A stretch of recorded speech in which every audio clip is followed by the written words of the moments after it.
Bom, eu vou gravar essa videoaula aqui porque acabou que eu acho que vai ficar mais dinâmico até. Mas eu tenho um concurso para fazer agora domingo e como vocês têm aula segunda, prova segunda de manhã, né, o turno da manhã, eu tinha marcado de fazer talvez uma monitoria no domingo e eu vou ter que fazer essa prova de um concurso. Então, acho que fica até mais melhor assim, porque daí eu gravo aqui, mais pessoas têm acesso e vocês podem pausar também, voltar, assistir de novo. E, então eu vou falar então sobre a anatomia macroscópica do cérebro, né? E tentar ser um pouco dinâmico. Primeiro, para relembrar, assim, o, como a gente fala do cérebro, ele é o do sistema nervoso central, né? Então, tipo, sistema nervoso central, aí ele é dividido em encéfalo e medula. O encéfalo, uma das divisões do encéfalo é o cérebro. O cérebro, então, ele é dividido em telencéfalo e diencéfalo. E o foco do texto, né? A professora passou um texto para vocês, que eu tenho também, e foi com base nele que eu vou fazer essa videoaula. Aí, o foco do texto, né, ali é o telencéfalo. Ele nem fala muito sobre o diencéfalo, acho que vai ser o próximo assunto que talvez caia na próxima prova de vocês. Ahn, Logo no início do texto ele fala sobre as diferenças entre a massa cinzenta e a massa branca, né? Então, a gente pode começar por isso. Ah, a massa cinzenta, ela corresponde à parte mais externa, né? Externa. E ela é composta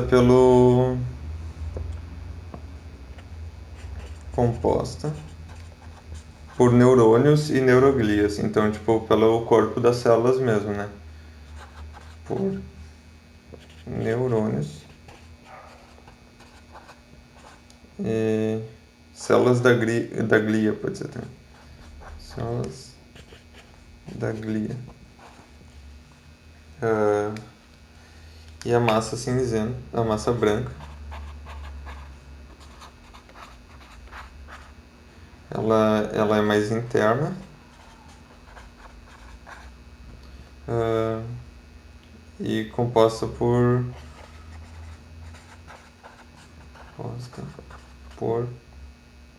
fibras neurais. Então, fibras neurais é o axônio, né, dos neurônios. Então, tipo, aqui está o corpo deles, né, digamos, a bolotinha aquela e o axônio, que é a perninha, forma a massa branca. Ah, uma coisa que é importante aqui é a gente ver que a massa cinzenta é onde está o córtex cerebral. Então, aqui tem o córtex cerebral. Que seria, tipo, meio que a central, assim, né? Tá. Ah, Quando a gente fala, então, do telencéfalo,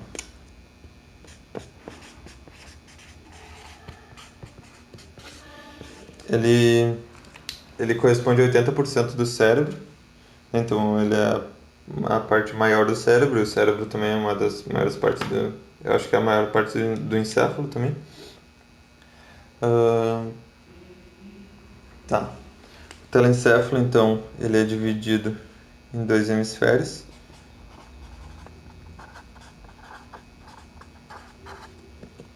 E a gente pode dividir aqui.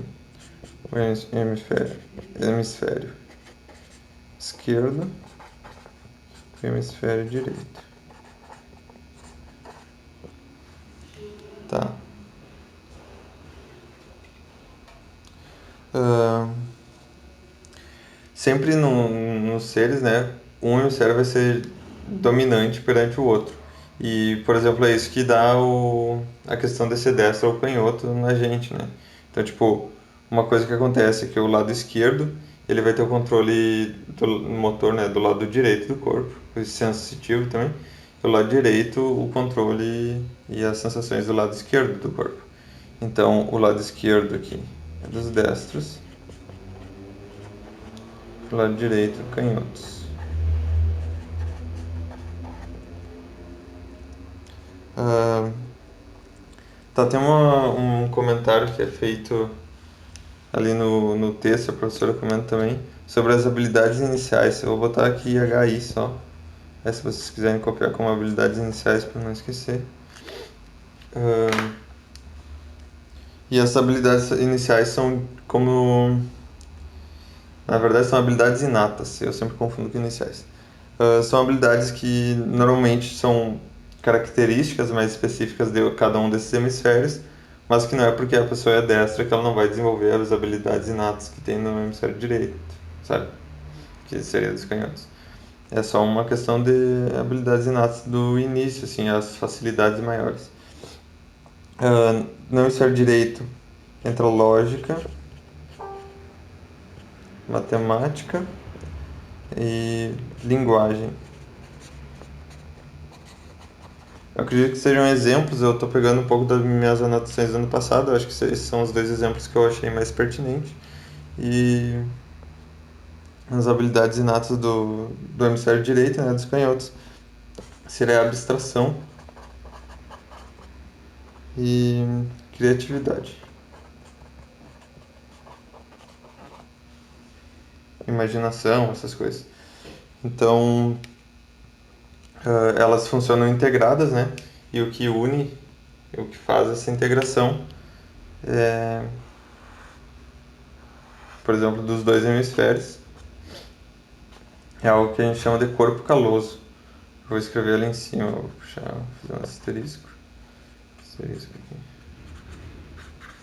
Corpo caloso.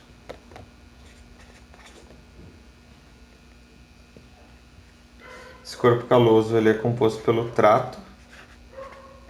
O trato seria um emaranhado de fibras neurais que formam essa rede, né? Essa cadeia neural que une os dois hemisférios e fazem essa comunicação entre os dois. Ahn, Coisas importantes relacionadas a essa comunicação entre os dois. Graças a isso que a gente tem a motricidade, por exemplo, com harmonia.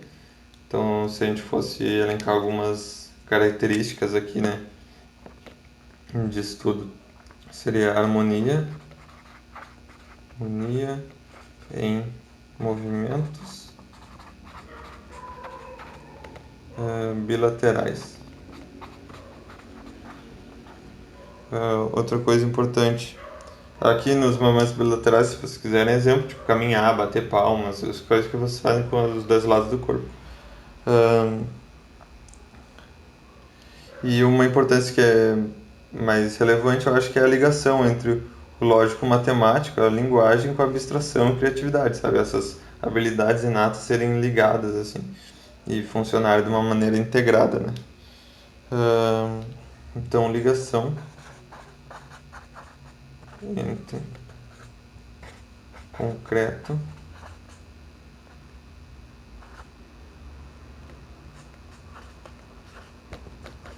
concreto ou lógico com abstrato imaginário. Tá, que ficou meio feio, mas eu acho que vocês conseguem entender, né? Tipo, a ligação do concreto e lógico com o abstrato imaginário. Essa ligação aqui. Ah, tá, daqui eu acho que é isso.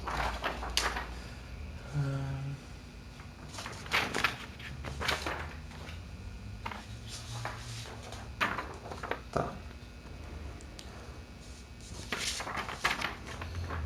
Ah, então o telencéfalo ele é dividido em 5 lobos.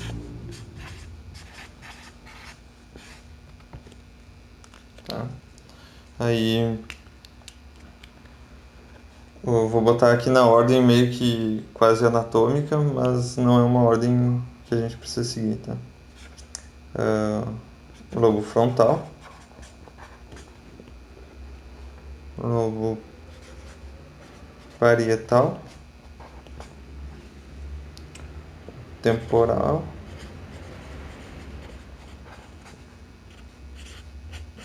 occipital E a ínsula. A ínsula também pode ser chamada de lobo insular, por isso que ele é considerado um lobo. Ah, tá. Algumas coisas que podem ser interessantes a gente falar aqui. Ah, primeiro que eles funcionam meio que integrados, né, juntos, e algo relacionado até com o estudo de anatomia, neuroanatomia, assim. Sempre vale a pena buscar saber como que tipo, visualmente, anatomicamente, né? Então eu vou tentar desenhar aqui um pouquinho, só um rabisco, mas vocês busquem, tipo, na internet aí mais informações sobre essas coisas que acaba clareando mais a ideia também para estudar. Ah, talvez eu não tenha cor para todos. O frontal, então, ele fica na área da frente do cérebro, né? Do telencéfalo. Ah, o parietal, ele fica na parte de cima. O temporal fica nos lados aqui. E o occipital, deixa eu botar o temporal aqui. O occipital fica na parte de trás do telencéfalo. A ínsula, ela não daria para ver aqui nesse aqui, mas ela fica meio que interna assim, meio que no meio. Não sei muito bem anatomicamente, as imagens que eu vi era de um corte onde era aberto. Ah, tá. Algumas características então, rapidamente, sim. O frontal ele vai ser mais responsável pelas questões motoras, também relacionadas à fala. Ah, aqui seria tipo meio que o tato, pressão, vou separar aqui. Tato, pressão, calor, ah, também relacionados ao espaço, né, à orientação.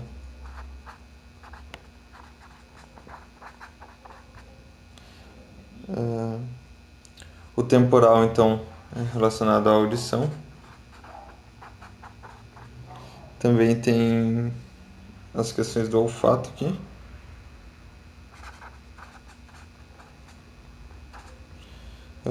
E muito disso aqui é relacionado à memória.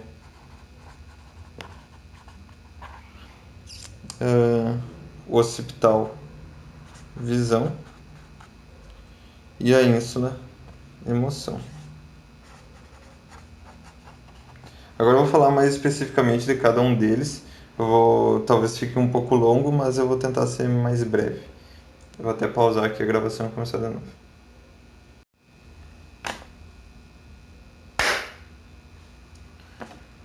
Tá.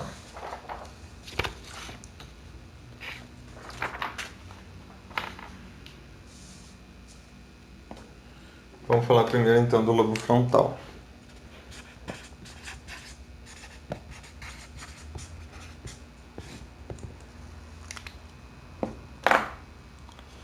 Ah,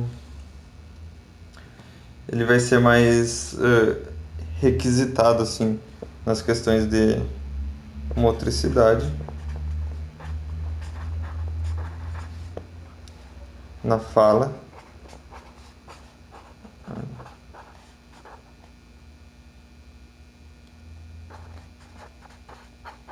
que é a área da Broca, né, que depois a gente vai falar um pouco mais sobre ela. Ah, planejamento de ação.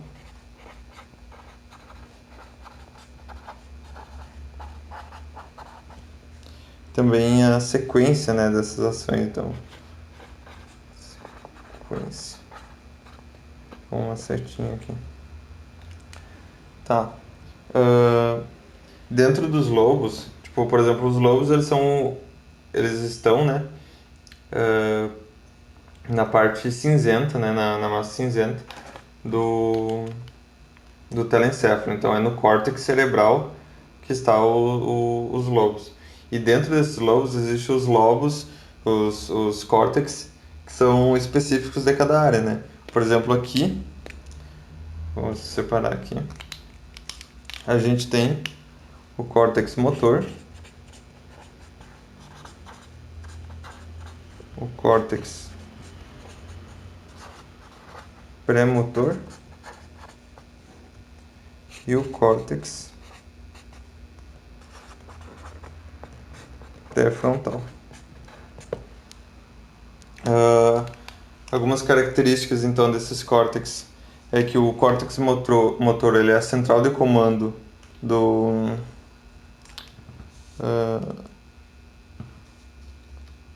do controle da coordenação, né?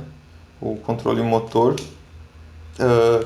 O pré-motor, então o córtex pré-motor seria a aprendizagem e também para movimentos de precisão, e o córtex pré-frontal seria mais relacionado à estratégia. Daí vai uma série de coisas, tem bastante ali no texto que fala sobre isso, e tem a questão de emoção, planejamento de ação, todas essas coisas que eu acho que eu tenho escrito aqui. A fluência das coisas, a atenção seletiva, a linguagem, as respostas afetivas, essas coisas são tudo relacionadas ao pré-frontal. Tá.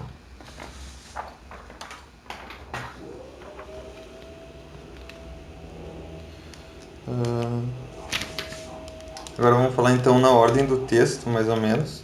Então vamos falar sobre o hospital aqui.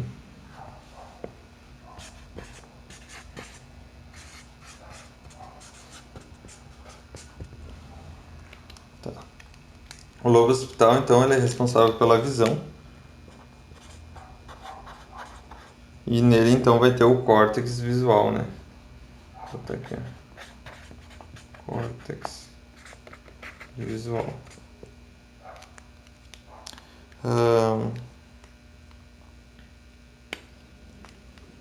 Tá. Esse processamento da visão, então, como que ele vai acontecer, né? Isso em vários outros lobos do sentido vai ser no mesmo sentido. Vai ter, então, a área visual primária.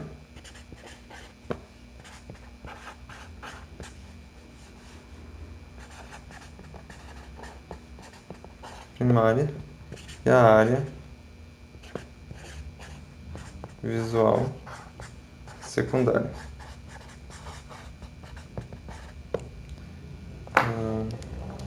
A área visual primária vai identificar características como cor, profundidade, distância, movimento. Tipo, ela só vai identificar essas coisas, sabe, na área visual primária. E na área visual secundária, que ela vai começar a interpretar e identificar essas coisas, né? Então, tipo, vai identificar primeiro. Tipo, digamos que tem um carro vermelho vindo, primeiro ela vai ver a distância, o movimento, a profundidade, a cor. Depois ela vai identificar na área visual secundária que aquilo é um carro e ele está em movimento, está vindo na direção, alguma coisa assim. E a partir da identificação, tem a interpretação.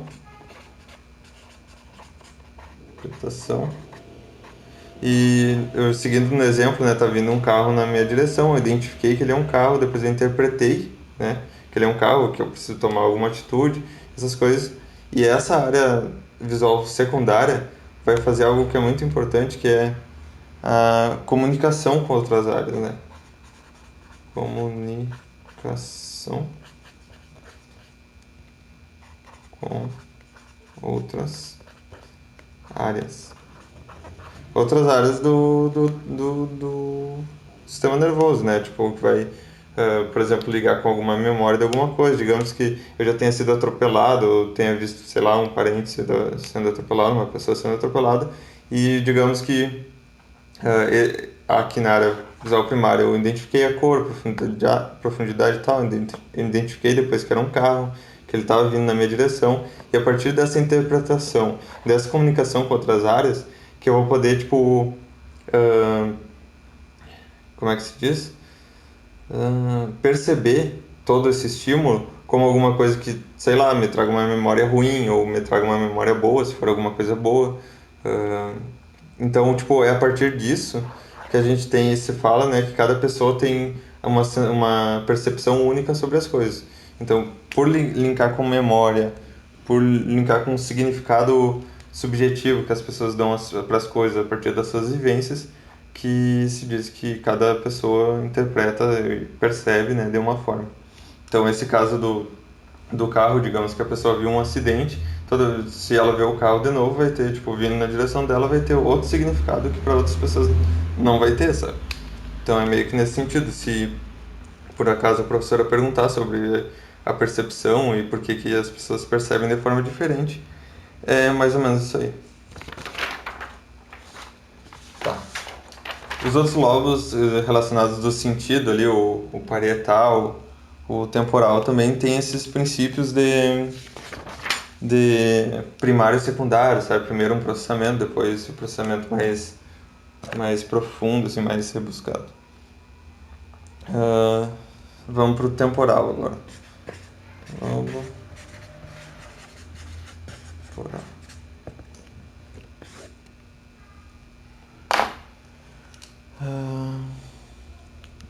Então, processos e estímulos auditivos, né?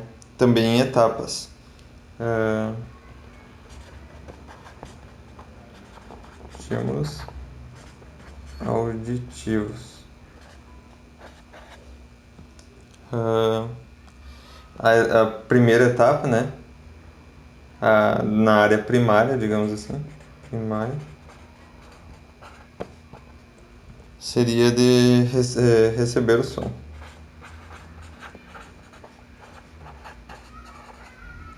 E na área secundária,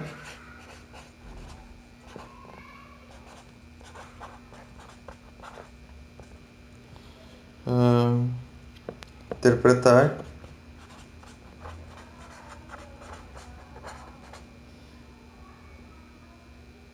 e tem a interação com as outras áreas.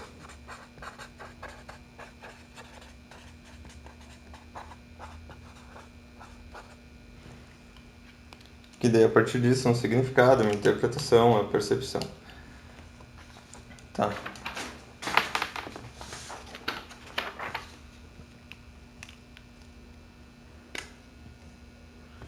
Lobo parietal.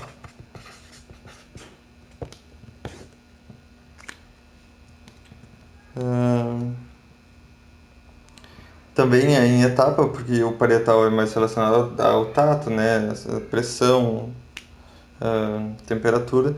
Mas aqui ele divide em anterior e posterior. Anterior, que daí tem a ver anatomicamente, né? Então vamos falar do anterior. É onde tem o que eles chamam aqui de córtex, somato, sensorial. Tá. No anterior aqui então vai ter a recepção das sensações, né?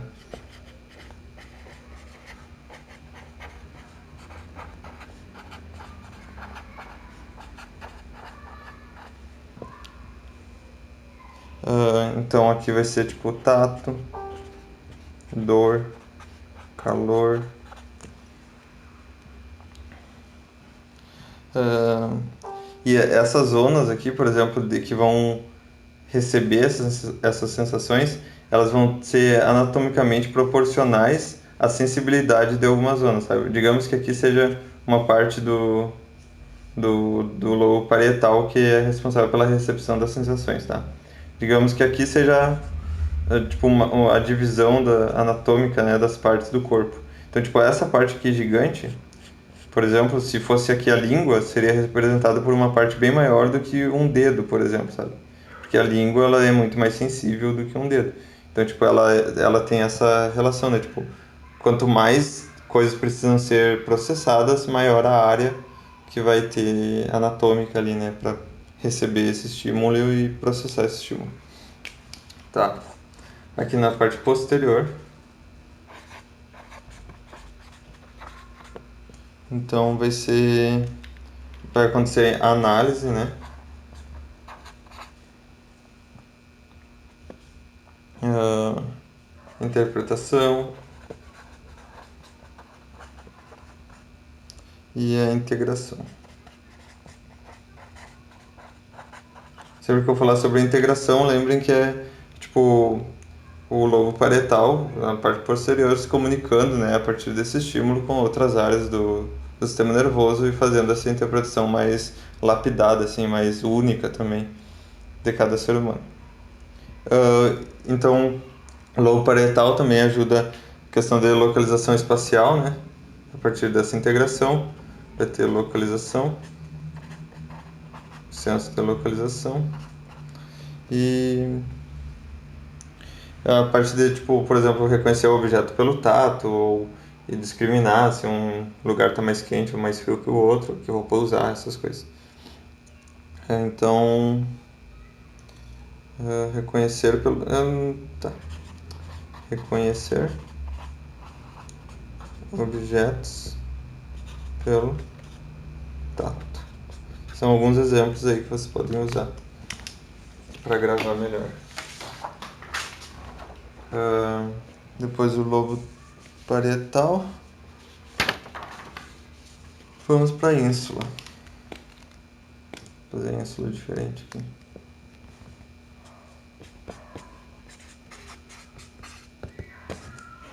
Acho que dá para ler, né? A ínsula não se tem muito estudo muito aprofundado, né, com relação à ínsula, só sabe que ela existe e que ela é ativada com relação ao controle das emoções.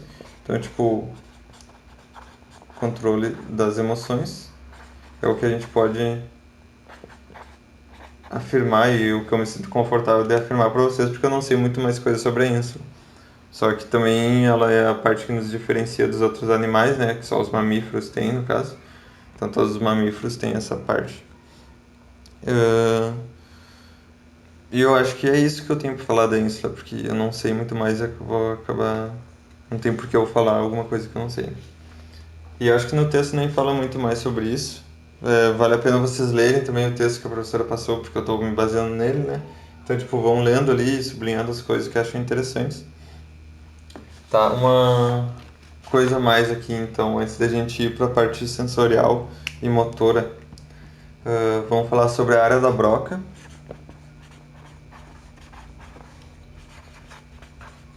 Broca. Sobre a área de Wernicke. Tá. A área da Broca, então, ela se localiza no lobo frontal, no hemisfério esquerdo, né? Aí por isso que eu tinha anotado ali sobre a fala e botei a área da Broca, né? Vocês já devem lembrar disso da última prova, né? Que a gente deu uma estudada e até caiu na prova sobre a área da Broca. Ela é responsável, então, pela motricidade da fala.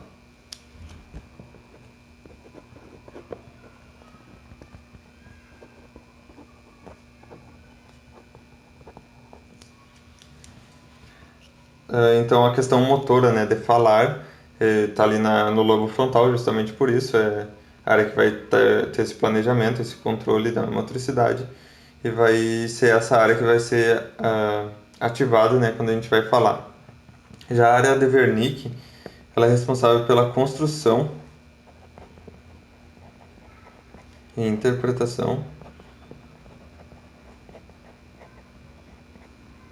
de discursos. Então, toda vez que tu vai fazer uma frase ou tu vai fazer um discurso, falar para alguém, tu tá ativando a área da Broca pela motricidade da fala e a área de Wernicke pela construção dessa ideia, né? Pela construção desse discurso em palavras ali, de uma forma que tu acha que a pessoa vai entender ou alguma coisa assim. Aqui o local que ela se encontra, vou até conferir aqui no texto.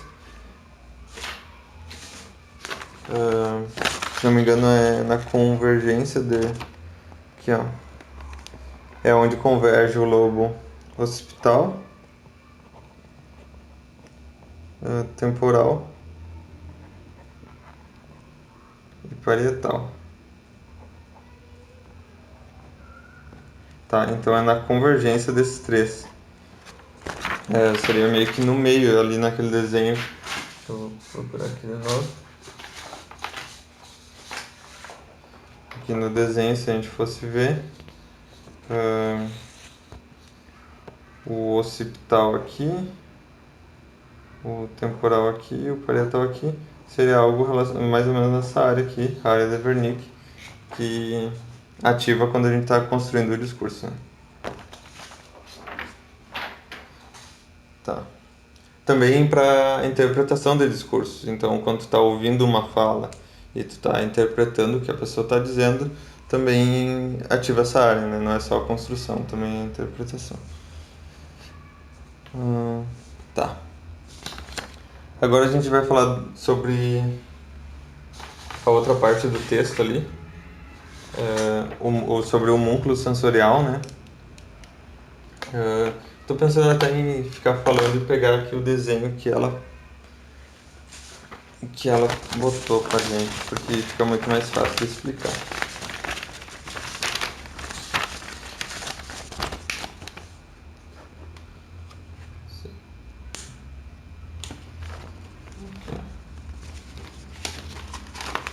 O múnculo sensorial, né? Ele é uma representação, né? Então a representatividade da, da sensibilidade, né, de cada área do corpo e de quanto corresponde à área cerebral que ela vai ser interpretada, onde ela vai ser interpretada, né? Então, por exemplo, aqui onde tem lips, ó, que seria os lábios, é bem grande comparado com outras partes, sabe? Talvez a maior parte, ó, que é do lips aqui, e aqui é da língua, ó, também é grande. Então, seria, por exemplo, uma área anatômica, até uma área física, assim, que é maior porque são mais informações para serem interpretadas do que, por exemplo, a área, sei lá, da canela, ali, eu nem sei onde está. Mas é uma área bem pequena, porque por mais que a pele seja mais área, né? Tipo, tu tem menos terminações nervosas, então menos informações para processar.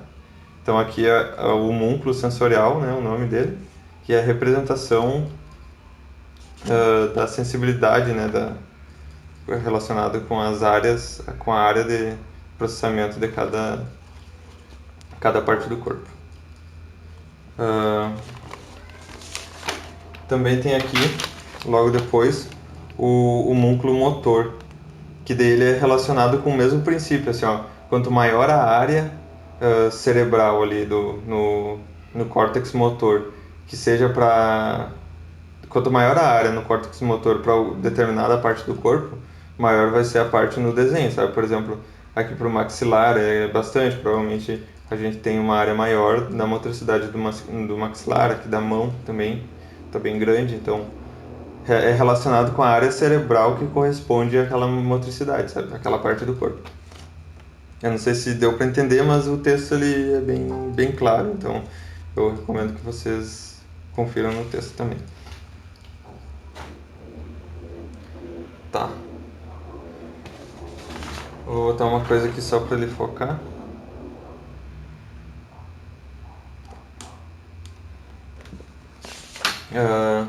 Então agora a gente vai falar sobre os núcleos da base, que é a parte final do texto, né?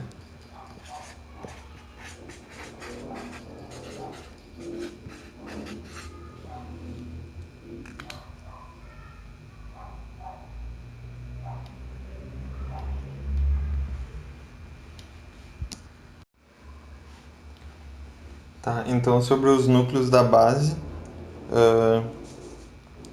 ele corresponde então a uma massa cinzenta,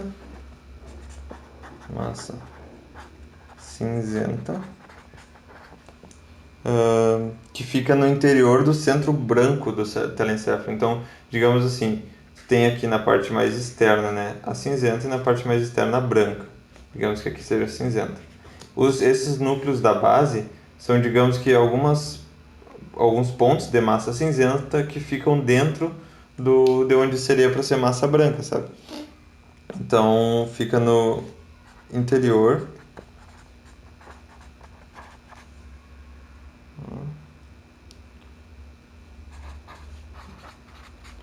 centro branco.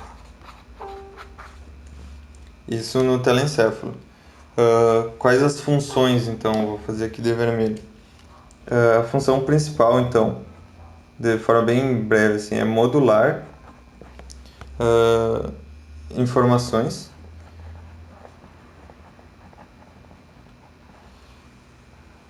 corticais. Eu entendo como modular informações corticais, que seria tipo dar algum ajuste, dar alguma modificação ali, alguma talvez até como se fosse entonação, alguma coisa assim. Ah, como os estudos mostram que tem influência no movimento, né? Então, tipo, uma modulação ali para o movimento, tipo, uma lesão numa área dessas não traria, tipo, incapacidade de mexer, mas traria talvez alguma falta de precisão na hora de fazer algum movimento, sabe? Então, tipo, ele funciona através de circuitos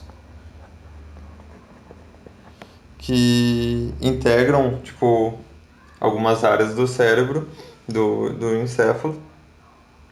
Eu não sei, tipo, até onde esses núcleos da base interferem, mas é isso que eu dei a estudada ali.